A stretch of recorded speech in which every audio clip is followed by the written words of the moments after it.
Welcome to the show, Unleashing Potential. This is your host, Doc Ant, and with me today is somebody very, very important, a great friend over all these years, Mr. Tim Wagener.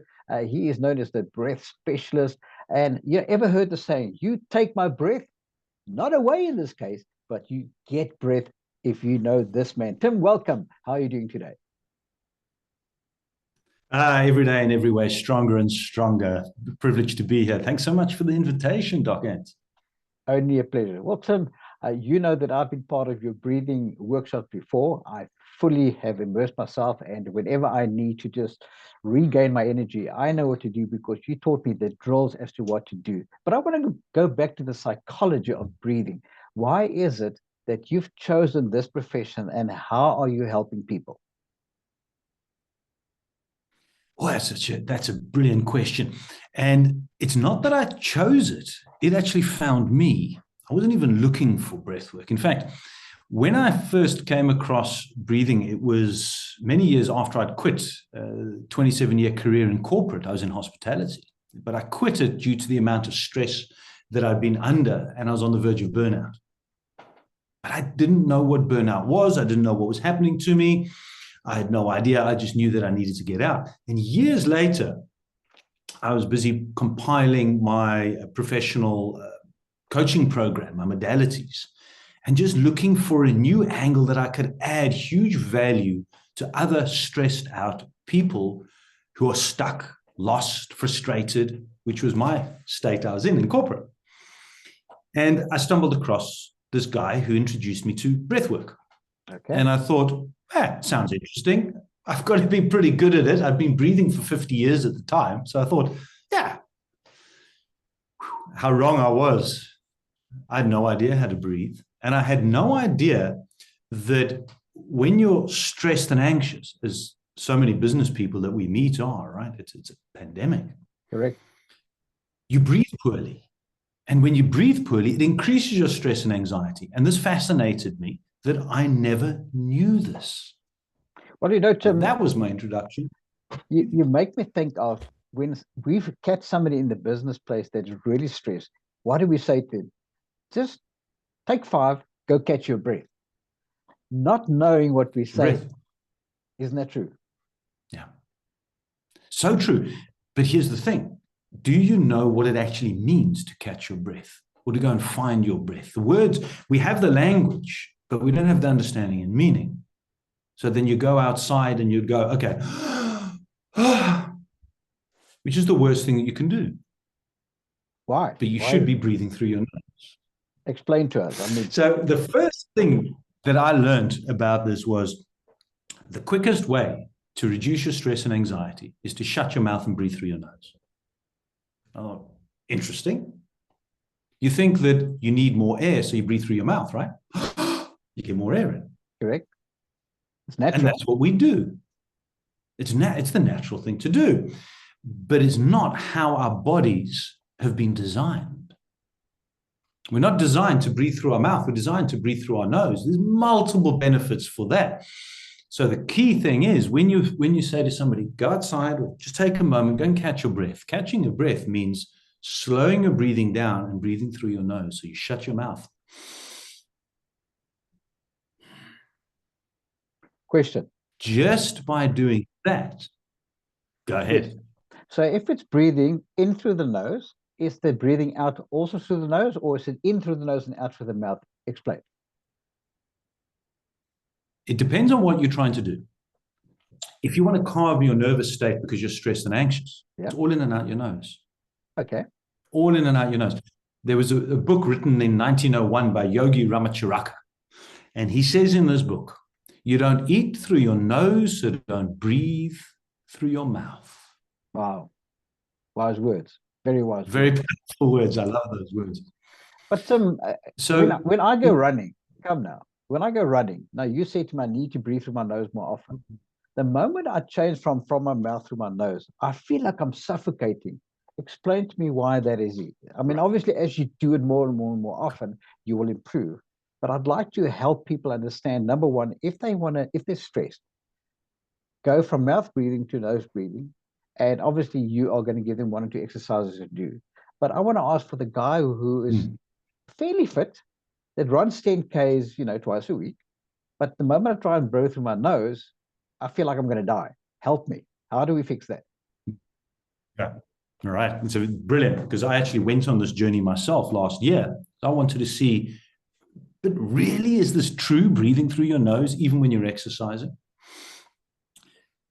When you're breathing, when you're running, let me ask you a question. Are you looking for more air or more oxygen?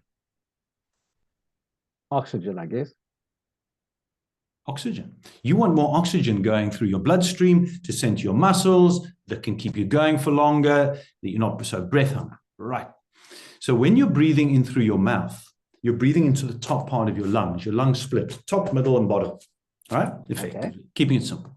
When you breathe through your mouth, you're breathing through your top half. When you breathe through your nose, you're breathing into your belly. Effective breathing is breathing nose to belly, because the bottom half of your lungs has a 7 times more intake of oxygen than your top half.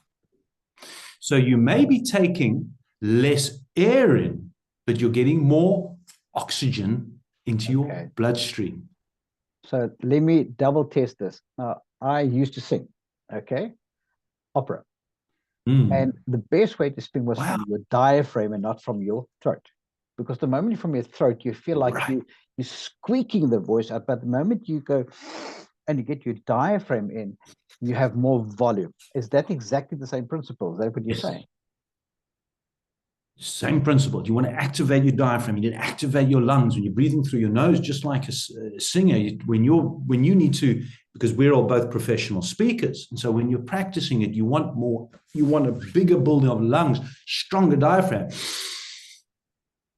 Is far fuller.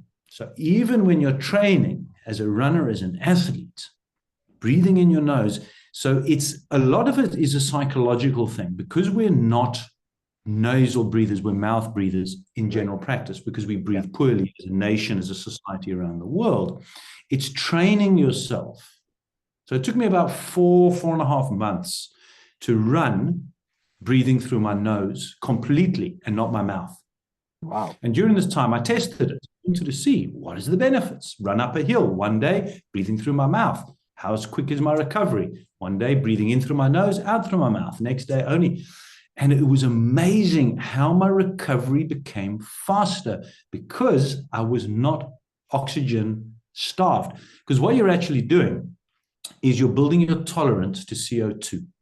Okay. So it's as much building your tolerance to CO2 as it is more oxygen, because your blood is oxygenated at 95 to 98% all the time, unless you're extremely unhealthy or you are a deep sea diver. We're all about there. You're not going to change that. So in fact, it's building a tolerance to CO2 that is what you need.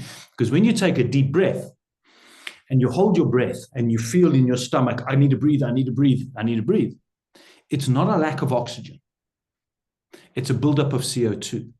Okay. And so training yourself, whether you're a singer, whether you're an athlete, whether you're a speaker, training your body to having a higher tolerance to CO2 means that you are not going to have that breath hunger.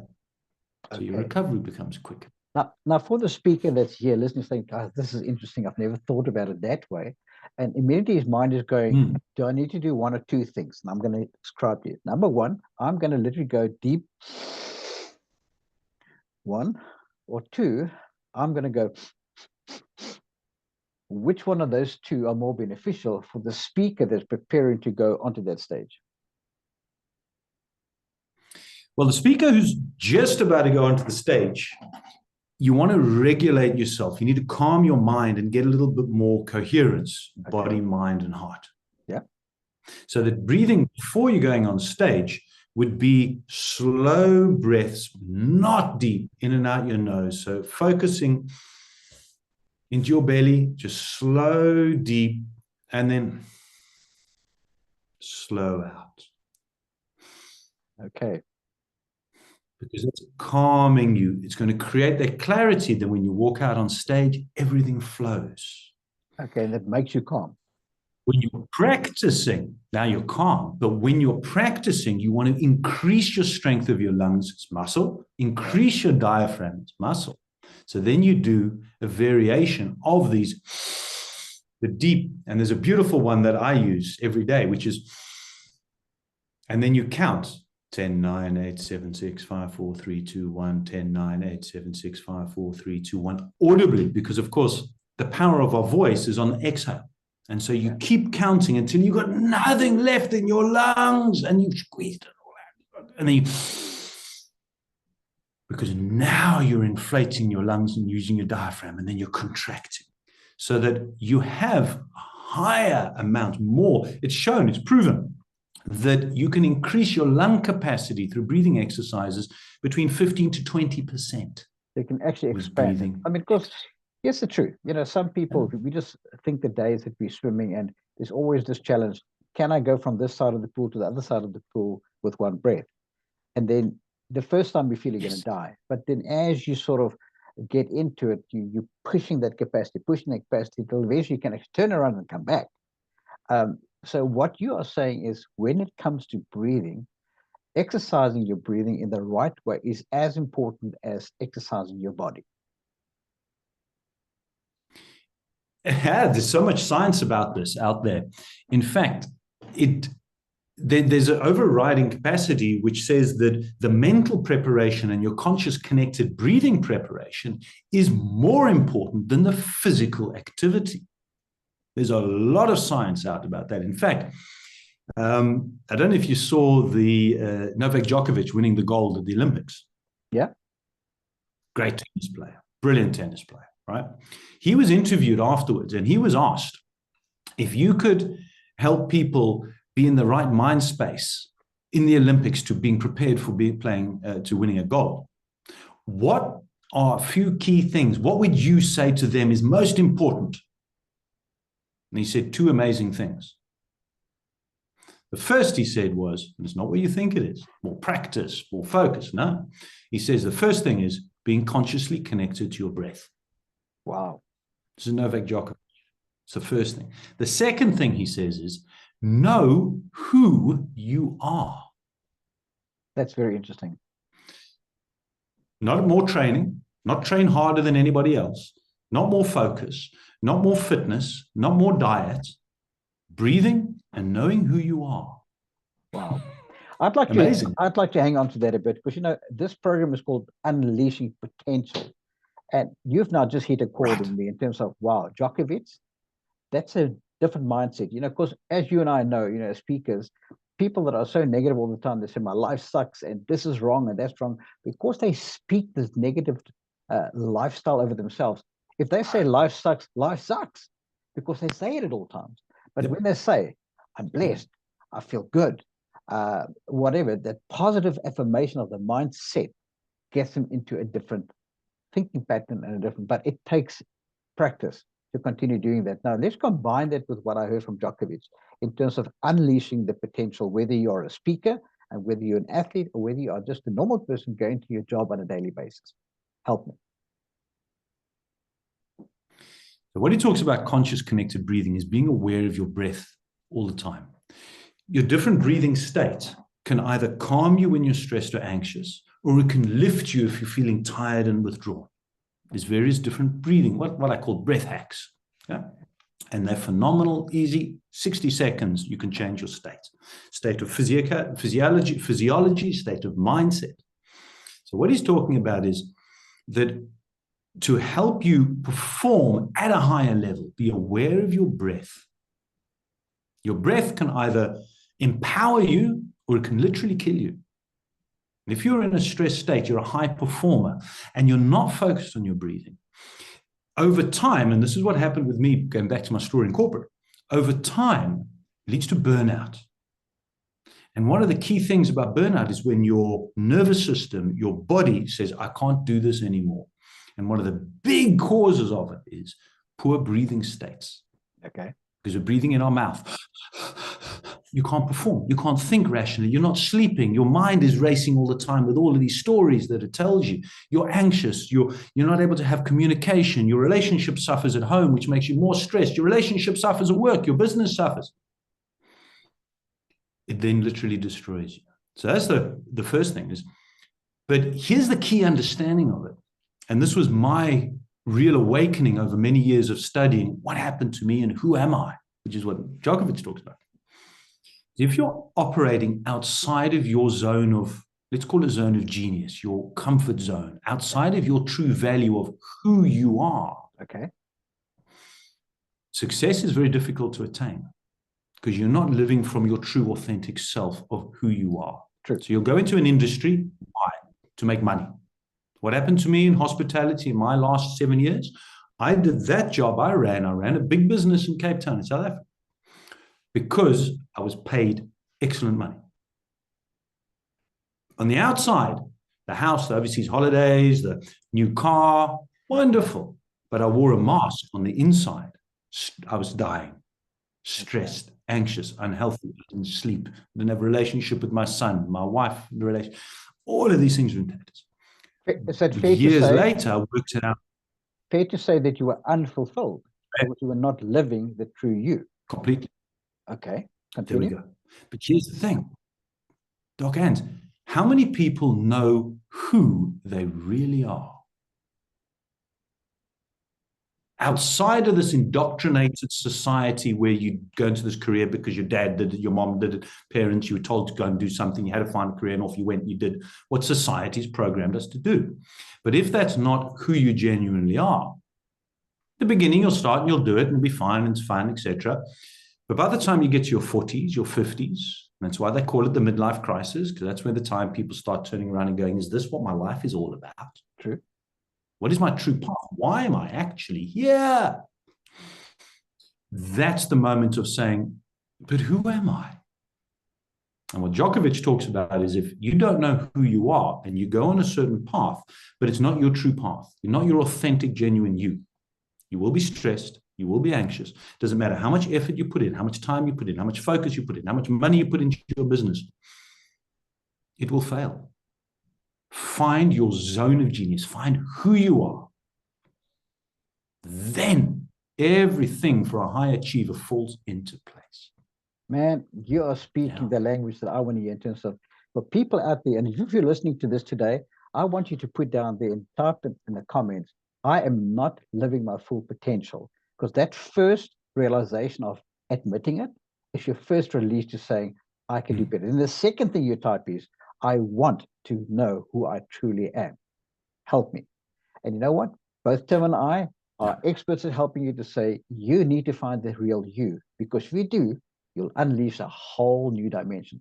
So, Tim, as those people get hold of you or me, let's help them. Let's make a difference in their lives. I'm very happy to do that. But, you know, I was fascinated that when I met you, you said that you have become a breathing alchemist. I thought, what are you talking about? But I found it so beneficial. And the truth is, it becomes part of how you live and how you now conduct business with yourself. Whereas it becomes second nature. You don't even think about it anymore. So help people in terms of, if you get a guy that is raw, he's listening and saying, what is Tim Wagener talking about? And you want to take him on a process. Just give him a brief outline of step 1, step 2, step 3 of what you could do with him, for them, so that they can go next level. What would that look like? So the key moment of awakening and change for me came when I actually did what's called a transformational breathwork journey. Beforehand, it was theory and that's woohoo, tree huggy, you're a bit out there, far-fetched. You know, this is hippie stuff. What are you talking about? Experience trumps words. That's the key thing. And understanding the power of your breath and the power of your innate inner wisdom in your body, our God-given bodies, minds, souls that can heal themselves, that can just, if we get out of our own way. So a breathing journey is a 1-hour deep breathing, very calming, meditative state, where then you can find clarity and peace in a chaotic world that we're living in. So even if you say, I want to go on a new journey, I need to change something, but I don't know what to do, who to speak to, You start on a new transformational journey of your life to take you from who you are to who you want to be. You know you want to change, but you're stuck in here. Nothing's going to make sense. So the first step is get out of your head. So I've got various sessions, and I'm happy for people to reach out to me, and I'll take them through a journey to help them find that clarity. And from there, you start to then grow and build. So there's multiple different steps, but the beginning is, as Djokovic even says, and if I'd paid him, he couldn't have said it more beautifully for me. Fantastic. Is be aware of your breathing state. Shut your mouth.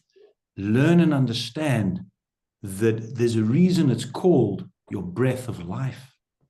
True. Well, that's the beginning. I'll give a little giveaway in terms of, you and I often talk about the head, heart, hands principle. Now, so many people are stuck in their head. They think the solution is in their head. But until they find that they can distill it through their heart, because if you look at the word heart, H-E-A-R-T, what's in the middle of heart? Ear. You have to ear your heart from your head to your heart, so that we then go to the do, your hands. It's a total ballgame. Now the real you is engaged. Love it. Head, heart, hand principle. It changes who you are. But people need to be trained, be coached how to do it effectively, because it's not natural. We always go back to the head because we think it's cognitive. But it's once you drop it into your heart where you can hear with a different sound, the breath of life. Yes. Start living your purpose. That's it. Definitely. You're not going to find your purpose in here. No. Purpose is not in the intellectual mind. It's in the subconscious, inside your heart. It's in your gut brain. It's in your heart brain. It's who you are intrinsically. Unfortunately, from the first time that we sit behind a desk at school, when you're told what to think and you're told put up your hand to ask questions, you have to ask permission to go to the toilet, and all that indoctrination squashes all of that core, who you are inside. Yeah. It squashes it out of you, and it pushes it down, that we lose sight of who we are. So love the head, heart, hands. It's a beautiful analogy that. It's absolutely brilliant and spot on. Yeah. But the thing is, so many people think they have it. But if I look at your career, you were a successful businessman, but you felt empty. It's because you were doing something to bring in money, but you wanted to do something that added meaning. And there's a big difference between doing something for the sake of doing it versus doing it and actually find meaning through what you do. This is what you want to help them with, right? Right. So what was actually happening, and I realized this only about a year or so ago, I was being stretched like an elastic band. On one end was this authentic Tim, this person that I wanted to live. And I'd seen that before, but I got lost. But I was working in this business that was a stressful society, and I was going further and further and further away from my authentic self.